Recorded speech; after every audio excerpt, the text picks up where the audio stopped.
जी औज़ुबिल्लाहिमिनश्शैतानिर्रजीम बिस्मिल्लाहिर्रहमानिर्रहीम अस्सलामु अलैकुम। Welcome back to my YouTube channel. मुझे उम्मीद है कि आप सब खैरियत से होंगे। तो जो आज का जो हमारा टॉपिक है वो है इन्वेस्टमेंट रैशनिंग।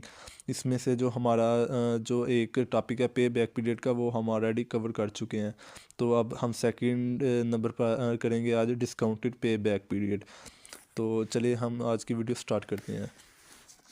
तो discounted pay back period, discounted pay back period पर भी हमारे पास जो है ना दो प्रोजेक्ट होंगे, प्रोजेक्ट ए और प्रोजेक्ट बी। इसका जो इनिशियल इन्वेस्टमेंट है वो है 70,000।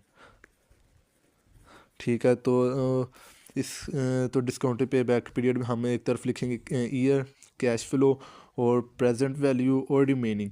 तो ये हमारे पास प्रोजेक्ट ए है। तो प्रोजेक्ट ए में हमारे पास इनिशियल इन्वेस्टमेंट जो है वो 70,000 है। तो ये रिमेनिंग भी हमारे पास 70,000 आ जाएगी। तो ईयर वन में हम करेंगे जो हमारे पास जो कैश फ्लो है वो है 30,000। तो 30,000 को हम मल्टीप्लाई करेंगे। प्रेजेंट वैल्यू का जो हमारा फार्मूला है वो ये है कि सिंपल हमारे पास जो प्रेजेंट वैल्यू का फार्मूला आ जाएगा ये वाला 1+r/-n।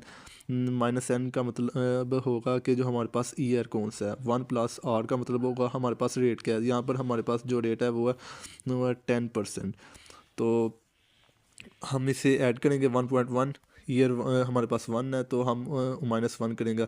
तो हम इसे सॉल्व करेंगे तो मल्टीप्लाई करेंगे 30,000 से, तो ये हमारे पास आ जाएगा 27,272। तो हम इसे इसमें से माइनस करेंगे तो ये हमारे पास ये वाली अमाउंट आ जाएगी।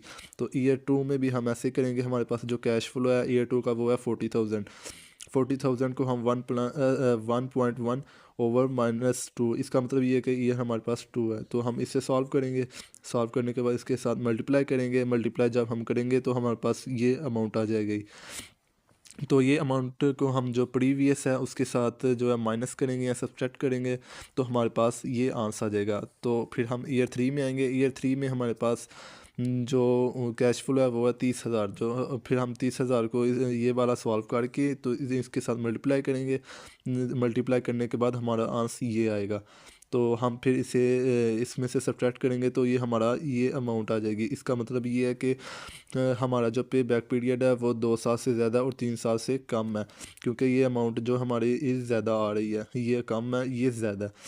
तो फिर हमारे पास जो मैंने लास्ट वीडियो में फार्मूला बताया था वो हमारा फार्मूला था number of whole years plus previous remaining divided by last cash flow. अगर हम मंथ में करना चाहते हैं तो मल्टीप्लाई 12 से हम कर देंगे। तो अब हम इधर आ जाते हैं, यानी कि हमारे पास जो ईयर है वो 2 है, क्योंकि इस ईयर में हमारे पास कैश फ्लो ठीक है। यानी कि इस ईयर से ज़्यादा और इस ईयर से कम है, इसलिए हम नंबर ऑफ़ होल ईयर्स हमारे पास 2 आ जाएगा। एंड हमारे पास जो रिमेनिंग है वो थी ये 9669। तो हम इसे डिवाइड करेंगे 22539 प्रेजेंट वैल्यू के साथ। ठीक है। हमें ये मंथ में चाहिए तो हम इसके साथ 12 से मल्टीप्लाई कर देंगे।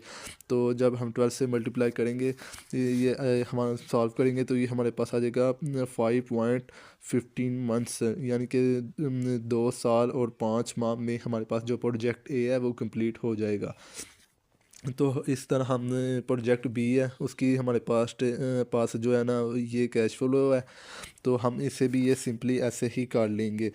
तो जब हम इसे भी सिंपली ऐसे करेंगे तो जो हमारा आंसर आएगा हम उसे और इसके साथ जो प्रोजेक्ट ए है इसके साथ हम इन दोनों को कंपेयर करेंगे। और जब हम कंपेयर करेंगे जिसका ईयर कम होगा और मंथ्स भी कम होंगे तो हम वो तो अगर हम जब हमारा प्रोजेक्ट बी का जो आंसर आ जाएगा हम प्रोजेक्ट ए के साथ कंपेयर करेंगे जिसका आंसर जो कम होगा, इट मीन्स के जिसका आंसर यानी कि ये 2 साल आ रहा है और प्रोजेक्ट बी का भी जो 3 साल तक आ रहा है, तो हम ये देखेंगे जिसका कम है हम वो जो है ना वो चूज़ करेंगे। इसका मतलब ये है कि हमारे जो इनिशियल इन्वेस्टमेंट जिसमें हम करेंगे और उसकी जो रिकवरी है वो हमारे पास जल्दी हो जाएगी, और जिसकी जल्दी होगी। तो जी उम्मीद करता हूँ कि आज की मेरी वीडियो आपको अच्छी लगी होगी।